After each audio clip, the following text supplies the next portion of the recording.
It's your favorite math professor here, Dr. Tarcia Hubert, and in this video, I am going to show you how to solve a quadratic inequality using the TI-84CE+. So look, I have the quadratic inequality that we want to solve here. X squared minus 4x minus 21 is greater than 0. So what I'm going to do is I'm going to go into y equals, and I'm going to graph that x squared. So x squared minus 4x minus 21. And if you know by now, you should know by now that this is a quadratic, which means it's going to be U-shaped. So I'm going to go to the graph. And you can see most of the parabola, but I can zoom out if I want to get the whole parabola in by going to zoom 3 and hitting enter. And you can see all of the parabola now. However, I'm going to zoom back in because what I'm interested in, first of all, is the x-intercepts, where this graph crosses the x-axis. And you can see that it crosses at -1, -2, and -3, and also at 1, 2, 3, 4, 5, 6, 7. So at -3 and 7, those are going to be your x-intercepts. Now you want to know, when is this graph bigger than 0? Well, 0 is represented here by the x-axis. So you want the parts of the graph that is above the x-axis. So it's going to be everything behind this number and everything in front of this number. So it will be everything less than -3 and everything greater than 7. And so that is basically how you use the graphing calculator to solve.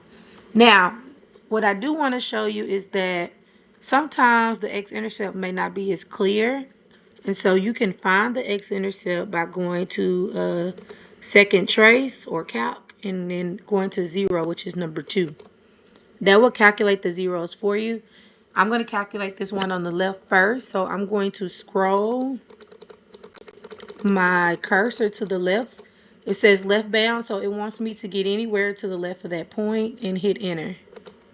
Then it says right bound. So now it wants me to get anywhere to the right of that x-intercept and hit enter. Then it says guess. So hit enter again. And so it shows you that that x-intercept is exactly -30. So that's how you will calculate the x-intercept. And you will do the same thing with the other one. Go second calc. Go to 0, which is number 2.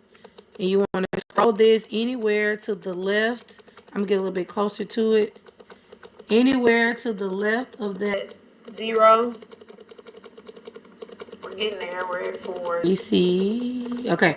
Anywhere to the left of this 0, hit enter, and then go anywhere to the right of that 0.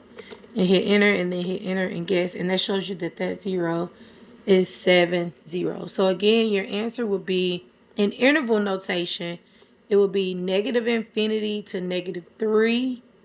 And it'll be parentheses because there was no line underneath on that inequality. And it'll be everything from 7 to infinity. So if I had to type that out for you, it would look like this. Negative, let me get to my infinity. I don't know if I could do the infinity symbol. I can, I just don't remember how to get to it. But it'll be -infinity symbol. Yeah, let me go math. Maybe it's under math. Second quit math. Numbers. Yeah, it's not under there. Oh, is it under second math? Logic, conditions. No. I don't remember how to get to infinity symbol, so I can't show y'all how that is typed out. But anywho, it will be -infinity, comma, -3. Close parentheses because there is no line underneath. Union, open parentheses, 7, comma, infinity, close parentheses. All right. So if you have any questions, don't hesitate to put them in the comments. But this is how you will use the graph and calculator to solve the quadratic inequality.